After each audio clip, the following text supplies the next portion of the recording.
Morning বন্ধুরা, welcome back to my channel. তো আশা করছি আপনারা সবাই ভালো আছেন, সুস্থ আছেন, স্বাভাবিক আছেন। আপনাদের আশীর্বাদে আমরাও ভালোই আছি। আজকে হচ্ছে শনিবার, আজকে অফিস যাব না, আজকে হচ্ছে শীতলা পুজো পাড়াতে, তো সেখানেই যাব। আর এখন ঘড়িতে বাজে 9:30, স্নান টান হয়ে গেছে। আর ওইদিকে মেয়েরও স্নান হয়ে গেছে, বাথরুম থেকে বেরোচ্ছে জাস্ট। আর এদিকে মা সব জোগাড়ে বসে পড়েছে, ফল টলগুলো কেটে দিচ্ছে আমাকে একটু। আর এদিকে ঠাকুরের স্নান হয়ে গেছে আজকে, ও ননীদের স্নান হয়ে গেছে। আর এই যে সব ঠাকুরকে ফুল দেওয়াও হয়ে গেছে। তাহলে শুধু খেতে দিলেই হয়ে যাবে না, ভোগ দিলেই হয়ে যাবে। আর মা কেটে দিচ্ছে। আর এই যে আর রোদ্দুরের মধ্যে বেরাবো না বলে একেবারে আমি ইয়েতে বিগ বাস্কেট থেকে অর্ডার দিয়ে দিলাম ডাব ফাপ। কেন বললেন তো, রোদ্দুরে ঘুরে ঘুরে না কিনতে পারবো না মানে কি, কেনার তো রোদ্দুরে বেরানো অভ্যাস নেই, শরীর খারাপ হয়ে যাবে, ঠান্ডা গরম লেগে যাবে। আর সামনেই বাজার, কিনলেই কিনতে পারতাম। দই ডাব এগুলো বাকি ছিল, দূর আমি একেবারে অনলাইনেই দিয়ে দিলাম। আমি স্নান করতে করতে চলেও আসলো, হয়েও গেল কেনা। এবার শুধু যাব, মন্দিরে যাব আর পাড়াতে যাব, দেখাবো। চলুন সাথে থাকুন। আজকে দিন কিন্তু শুরু করে দিলাম। আর আজকে হচ্ছে পান্তা, ঠান্ডা ঠান্ডা পুরো দিন আজকে ঠান্ডা থাকতে হবে। গরম থাকলে হবে না, মাথা গরম করলে হবে না, কিছু করলে হবে না। তো ঠান্ডা, শীতলা ঠাকুরকে তো সব কিছু ঠান্ডা দিয়ে পুজো দেয়। তরমুজ, শশা, আঙুর এগুলোই এনেছি আর কি। তো আর দই মাস্ট, দই আর ডাবও ভেবেছিলাম সকালবেলা মন্দিরে ওখানেই তো পাওয়া যায়, ওখান থেকে কিনে নেবো। তা ভাবলাম দুধ আবার কে ওখানে কিনতে যাবে, করতে যাবে। অনলাইনে এখন অনলাইনটা হয়ে গিয়ে খুব সুবিধা হয়েছে মানুষের, মানে অত বেরাতেও লাগে না, কিছু করতেও লাগে না। তো এই যে চলে এসেছি, এখানে হচ্ছে পাড়ার ঠাকুরকে আগে পুজো দিচ্ছি, এটা ক্লাবের মধ্যেই হচ্ছে। আর এখানে পুজোটা দিয়ে আমি সোজা চলে যাব মন্দিরে। কেন তাড়াতাড়ি করছি, কেন মন্দিরে অনেক ভিড় হয়। আর এই দেখুন, দেখতে পাচ্ছেন তো মন্দিরে কত ভিড় হয়েছে।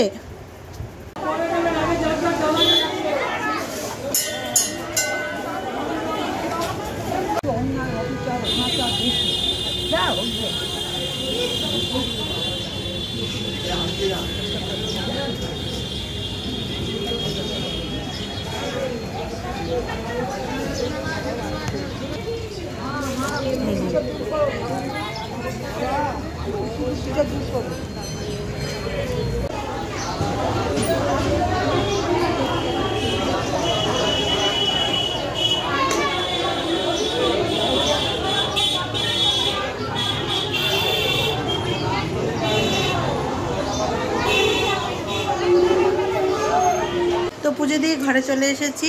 আর ঘরে এসে একদম জামাটাকেও চেঞ্জ করে নিয়েছি, আর ওইদিকে মেয়েও চেঞ্জ করে নিয়েছি ওই যে। আর এখন হচ্ছে চা নিয়ে বসেছি, এই যে চা আর বিস্কিট। আজকে তো গ্যাস ধরানো যাবে না, তাই মা ওই যে ইলেকট্রিক কুকারে করে চা করলো, মানে কেটলিতে করেই চা করলো। তো চাটা খেয়ে নিই, মানে এটা তো নেশার জিনিস, না খেলে হবে না, খেয়ে নিই। খেয়ে তারপরে দেখছি কি করা যায় না করা যায়। আর আজকে তো অফিস যাব না, দেখা যাক কি করা যায়। তো বন্ধুরা, আজকে তো বাড়িতেই আছি। আর এখানে হচ্ছে ঘন্টু বাবা কি করছে, ঘরটাকে একবার দেখাচ্ছি, দাঁড়ান। এই দেখুন ঘন্টু বাবার কাণ্ড দেখুন, পুরো জায়গাটাকে কি করেছে। পড়ে গেলি তো। আর এই যে এখানে এসে গেছে একটা পার্সেল, এটা কি আছে দেখাচ্ছি, দাঁড়ান। তো এই যে কি বলুন তো, একটা কুর্তি, এই যে দেখাতে পাচ্ছি না আমি কুর্তিটাকে ঠিক, এই যে। কিন্তু আমি ভেবেছিলাম কটনের না, এটা ঠিক অনেকটা কোঠা টাইপের, কোঠা শাড়িগুলো যেরকম হয় সেরকম। আর এটা হাতটা খুব ইন্টারেস্টিং, এই যে পাফ করা, এখানটাতে না পাফ করা, পরলে ভাল লাগবে দেখতে। দেখাবো পরে দেখাবো। এখন ঘন্টু বাবার জানাতে ঠিক মতন দেখাতেও পাচ্ছি না। তো লাইট কালার, এই যে একদমই লাইট কালার, ভালো লাগছে। আমি ভেবেছিলাম কটনের হবে, হালকা পাতলা হবে কটনের। প্রিন্টটা দেখে খুব ভালো লাগছিল, তাই জন্য নিয়েছি। যে প্রিন্টটা দেখে না খুব ভালো লাগছিল, তাই জন্য নিয়েছি। কিন্তু কটন না। আর হাতাটা বেশ কি সুন্দর, এখানটাতে এলাস্টিক দেওয়া, বেশ ভালো লাগবে। আমি পরে দেখাবো। ভেতরে লাইলিন দেওয়া আছে, মানে অনেকটা কোঠা শাড়িগুলো যেরকম হয় ওরকম কোঠা টাইপের। এই যে ভিতরে লাইলিন দেওয়াও আছে। ওখানটাতে সব এলোমেলো করে ওখানটাতে পড়ে গিয়ে এখন এখানটাতে এরমভাবে শুয়ে রয়েছে। এই পড়ে গেলি কোথায়?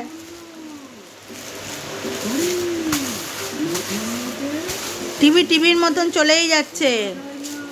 এইসব পড়াও পড়বে? এই যে ওর কাজ এরকম। এই যে কোথায় রে তুই টুকি?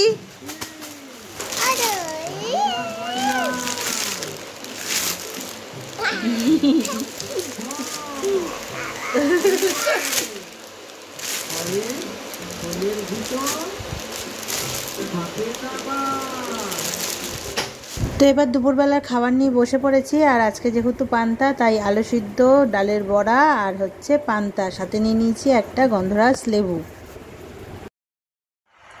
শুভ সন্ধ্যা বন্ধুরা, তোমরা কেমন আছো? ঠাকুরের আশীর্বাদে, রাধা গোবিন্দর আশীর্বাদে তোমরা ভালোই আছো। আমিও রাধা গোবিন্দর আশীর্বাদে ভালোই আছি। আজকে সকালে তোমাদের কাছে আসতে পারিনি, কাকিমার ভালো লাগে না, না আসলে ভালো লাগে না। আজকে সকালবেলা ছিল শীতলা পুজো, পাড়াতেও পুজো ছিল, মন্দিরেও পুজো ছিল। তাই শীতলা পুজো 2 জায়গায় জোগাড় টোগাড় করে দিচ্ছি, সেই জন্য আর তোমাদের সাথে কথা বলতে পারিনি, আর তোমাদের রাধা গোবিন্দ ননীদেরও দেখাতে পারিনি। আবার আমি যাইনি মন্দিরে, কেন? গপু ছিল, ছোট গপু, আমার মেয়ে আর নাতনি পুজো দিতে গেছিলো। তারপরে পুজো দিয়ে এসে সবাইকে প্রসাদ দিলাম। এই করতে করতে তোমাদের সাথে আর কথা বলা হয়নি। দেখ, এখন সন্ধে হয়ে গেছে, আমি সন্ধে দেবো। তার আগে তোমাদের বলি, আমি ঘরে বসে বসে মা শীতলাকে প্রার্থনা করেছি, তোমরা ভালো থেকো, সুস্থ থেকো, আর সবাইকে ভালো রেখো বলে আমি মা শীতলার কাছে প্রার্থনা করেছি। এবার আমি দেখাই আমার রাধা গোবিন্দকে। আজকে আমি তোমাদের রাধা গোবিন্দকে দেখিয়ে সন্ধ্যের সময় শুরু করলাম। দেখো, ওই রাধা গোবিন্দ যে ড্রেসটা পরেছে, আমি নিজের হাতের কাজ করে বানিয়েছি। এই যে রাধা, এই যে চিকনের ছিল, তার মধ্যে আমি এই যে কালারের সুতো দিয়ে আমি কাজ করেছি। এই রাধার ড্রেসটাও বানিয়েছি, কৃষ্ণ ড্রেসটাও বানিয়েছি, কিন্তু আজকে ফুল দিয়ে সাজাইনি, কেন? খুব গরম পড়ে গেছে, ওই জন্য ফুল দিয়ে সাজাইনি বেশি। যদিও ফুল দিয়েছি, দেখো ফুলগুলো শুকিয়ে গেছে। এদিকে কানাইয়ের ড্রেসটাও দেখো আমি নিজে হাতে বানিয়ে দিয়েছি। সাদা চিকনের কাপড় দর্জির দোকান থেকে এনে আমি নিজে এইগুলো হাতে কাজ করে পরিয়েছি ওদেরকে। এইটা দোকান থেকে ছিট কাপড়টা দিয়েছিল, আমি নিজেই বানিয়েছি। আর এই পুচকুরও তাই করে দিয়েছি। সবাইকে আমি নিজের হাতেই বানিয়ে দিয়েছি। গরমে এদেরকে বেশি সাজাইনি, কেন এরা খুব সাজতে ভালোবাসে, কিন্তু আমি সাজাইনি। গরমে আমাদেরই কীরকম লাগে, আর ওদের তো আরও কষ্টই হবে। এবার আমার ননী সোনা, তোমাদের ননী সোনাকে দেখাই। বেশি ঘরে লাইটও জ্বালাইনি, কেন? গরম পড়ে গেছে তো খুব। যে ননী সোনাকেও আজকে কোনো ফুল টুল দিয়েও সাজাইনি, চরণে ফুল তুলসী যেরকম দিই সেরকম দিয়েছি, আর ভোগ দিয়েছি। তাও দেখো ফুলগুলো গরমে খুব শুকিয়ে গেছে। তোমাদের ননী সোনাকে দেখো, তোমরা কিন্তু দেখো না, ও কিন্তু তোমাদেরকে দেখে, তোমাদেরকে ভালোবাসে, কিন্তু তোমরা ননী সোনাকে ভালোবাসো না। খুব গরম পড়ে গেছে, তোমরা গরমে অকারণে রাস্তায় বেরোবে না, বেশি করে জল খাবে, ডাবের জল, নুন চিনির জল, ওআরএসের জল খাবে, অযথা রাস্তায় বেরোবে না। তোমরা ভালো থেকো, সুস্থ থেকো। রাধে রাধে, কৃষ্ণ কৃষ্ণ, গোবিন্দ গোবিন্দ। চলো এবার আমি সন্ধেটা দিয়ে দিই। ঘন্টু বাবা কিন্তু এখন ভ্যাকসিন দিয়ে আসলো। দুপুরের পর থেকে আর কোনো মানে ইয়ে করতে পারিনি, ভিডিও করতে পারিনি সেই খাবারটার পর থেকে। কেন? বিকেলবেলা ওর ভ্যাকসিনের ইয়ে ছিল, বিকেলবেলা ওকে ভ্যাকসিন, বিকেলবেলা বলতে গেলে সন্ধ্যেবেলার দিকে 6টার সময় নিয়ে গেছিলাম ওকে ভ্যাকসিন দেওয়াতে। ও কোথায় ইঞ্জেকশন দিয়েছে তোমাকে? পায়ে দিয়েছে না বাবা? হ্যাঁ করে কেঁদেছে। তবে ডাক্তারবাবু কী দিয়েছে তোমাকে?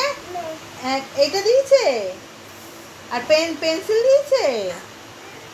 তো কান্নাকাটি, হ্যাঁ, দুটো হয়ে গেল। এবার তার এরপরের ভ্যাকসিন আছে সেই 4 বছরে। আর ফ্লুটা তো যেরকম প্রত্যেক বছর দিতে হয় সেরকম দিতেই হবে। হ্যাঁ, আবার আস্তে আস্তে আবার এখানে মশা কামড়ে দিয়েছে। এই যে কি বলবো না, কোথায় এনে ছিল মশাটা এনে কোথায় ছিল, আর পুত করে দেখে ঘন্টু বাবাকে দেখে কামড়ে দিয়েছে। আর ঘন্টু বাবা কেমন করে কাঁদছিল বাবা? হ্যাঁ করে কাঁদছিলে না? ডাক্তারবাবুকে কি বললে? মার মার মার, কি বললে বাবা? গালটার মধ্যে মশাটা কামড়ে দিল। মশারও খেয়ে দে কাজ নেই, এই ঘন্টু বাবাকেই পায়, শুধু কামড়ে দেয়, শুধু কামড়ায়। তার একটা মলম আছে ওই মশা কামড়ানো পিঁপড়ে কামড়ানো, সেটা লাগিয়ে দিচ্ছে মা। হ্যাঁ কি বলবো, যত ইয়ে করে রাখা হয় না বলে না তত বেশি আরো। মাটিতে রাখলে পিঁপড়া খায়। হ্যাঁ মাটি কি বলছি, কি বললে মা আবার বলো? মাথায় রাখলে উকুনে খায় আর মাটিতে রাখলে পিঁপড়া খায়। তাই হয়েছে ওদের অবস্থা। বেশি যত্ন করে রাখা হয় তো, বেশি যত্ন করে রাখা হয় তত আরো বেশি সমস্যা হয়। তো এই হলো আজকে দিনটা, ছুটি নিয়ে কোনো মানে এই সবগুলোই হলো। আর কি হলো, মানে ভেবেছিলাম ভ্যাকসিনটা মঙ্গলবার দিনকে দেবো, কিন্তু না মঙ্গলবার দিনকে হবে না, কেন সোমবার দিনকে তো 31 আছে। 31 সময় আমি তো আসতেই পারবো না, ডাক্তারও চলে যাবে। আর মঙ্গলবার দিনকে হয়ে যাচ্ছে এপ্রিলের 1 এপ্রিল। হ্যাঁ আর এই ভ্যাকসিনটা বলেছিল মার্চের মধ্যেই দিতে, এবার এপ্রিল মাস হয়ে যাচ্ছে, একটা দিনের এদিক ওদিক হয়ে যাবে, দরকার নেই।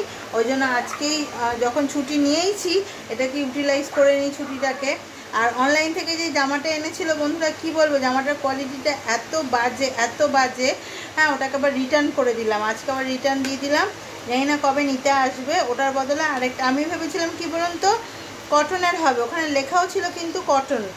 হ্যাঁ তো এবার এসছে এটা পুরো হচ্ছে ইয়ে টাইপের, কি বলে ওটা, কোঠা কোঠা টাইপের, ভালো না। হ্যাঁ এসছে এটাই ভালো না। আর এই গরমের মধ্যে আমি চাইছিলাম কটনের আর কি কিনতে, কিন্তু ওটা রিটার্ন করে দিয়েছি, তার বদলে আরেকটা অর্ডার দিয়েছি, ওটা কিন্তু লেখা আছে পিওর কটন। এবার জানি না কি আসবে না আসবে, আসলে আবার রিটার্ন করে দেবো। তো এখন 8:30 বাজে ঘড়িতে, একটু পরে গা হাত মুখ ধোবো। হ্যাঁ ধোবো মানে এই তো আসলাম, এর সঙ্গে সঙ্গে ধোবো না, একটু পরেই ধোবো। তো আর মেয়ে ওই ঘরে স্যারের আঁকা করছে, কালকে আঁকা স্কুল আছে। তো দেখাই একটু পরে কি করি না করি।